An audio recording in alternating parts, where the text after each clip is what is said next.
Assalamualaikum warahmatullahi wabarakatuh.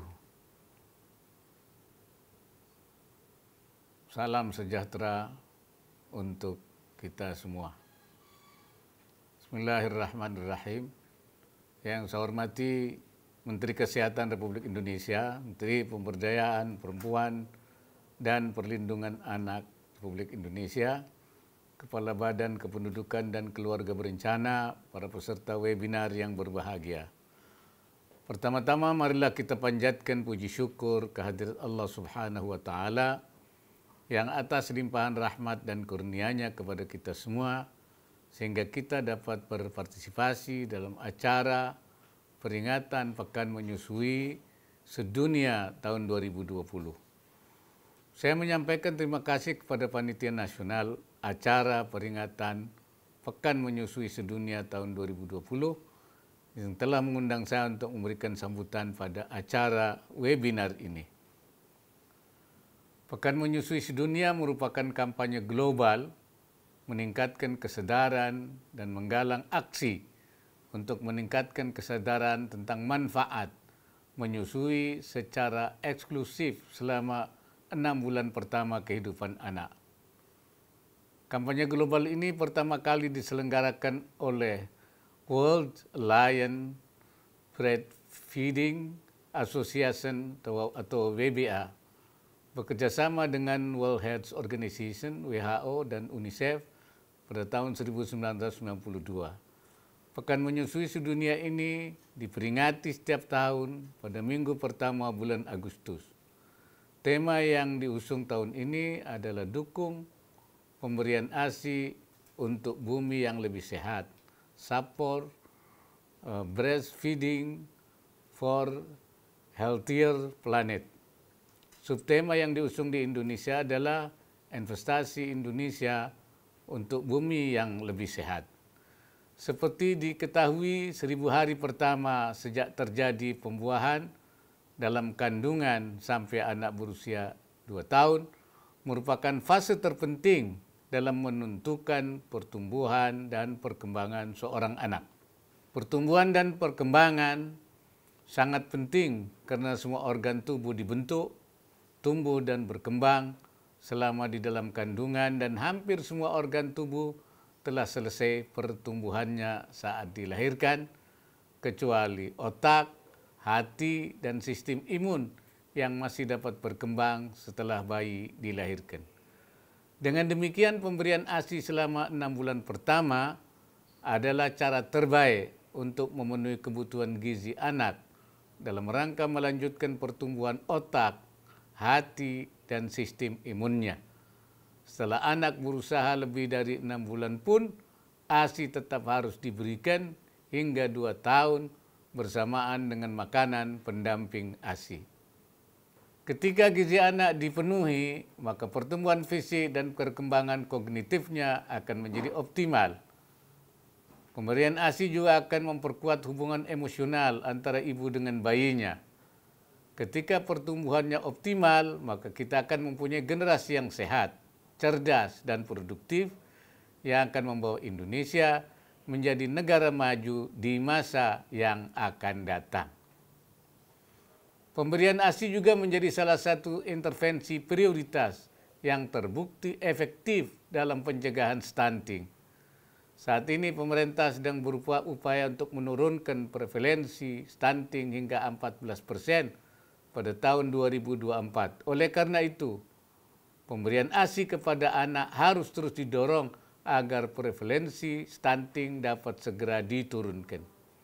Menurut data Kementerian Kesehatan, bayi yang memperoleh ASI eksklusif di Indonesia masih di bawah 50%. Artinya, masih lebih dari setengah anak-anak Indonesia tidak memperoleh haknya untuk mendapatkan ASI eksklusif.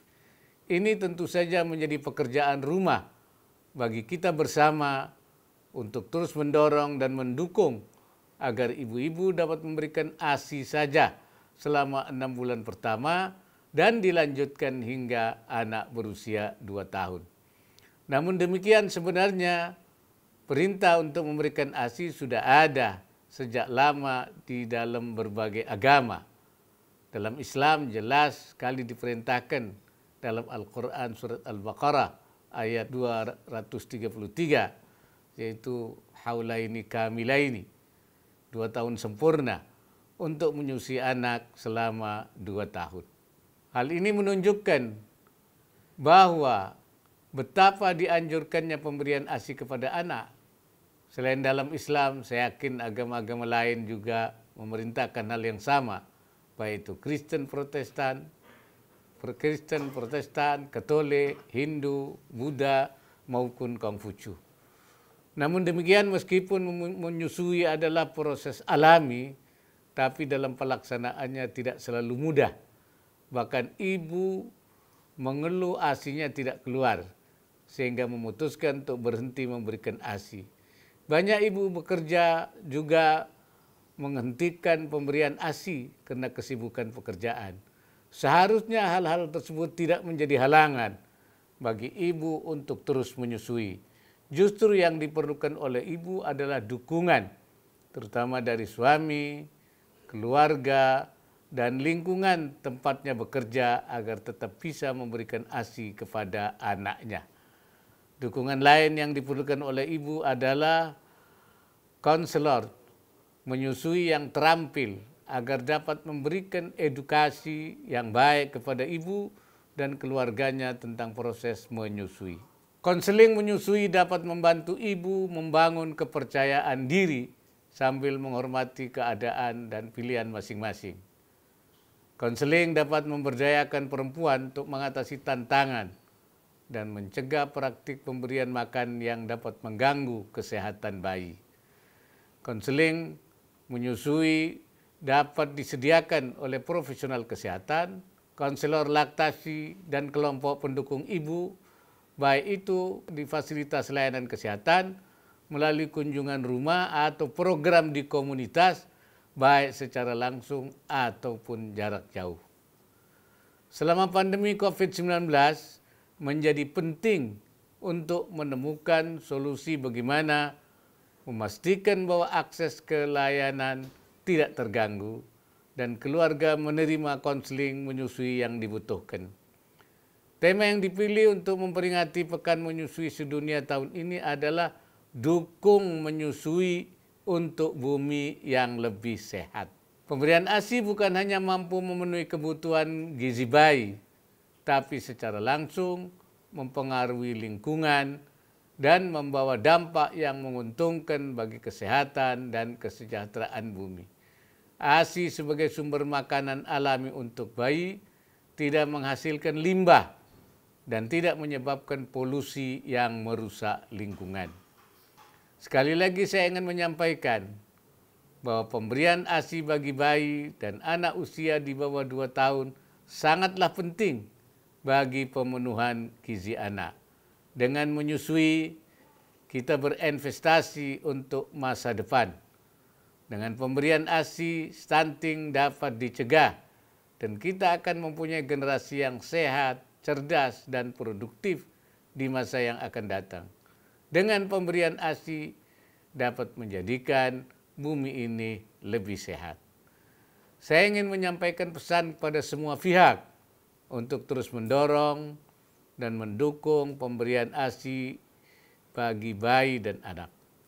Untuk pemerintah daerah, saya minta agar dapat memastikan layanan yang diperlukan oleh ibu untuk dapat menyusui dengan baik tersedia di lapangan. Untuk kalangan swasta, untuk dapat menyediakan ruang laktasi bagi para pekerja dan memberikan kesempatan kepada mereka untuk menyusui anaknya dengan baik.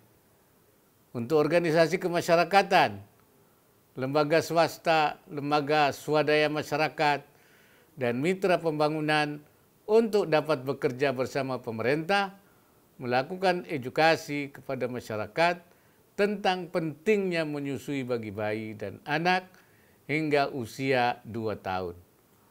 Untuk ibu-ibu yang telah berusaha untuk menyusui anaknya, saya ucapkan terima kasih karena ibu telah berupaya untuk memenuhi hak anak dan menyiapkan generasi masa depan yang baik.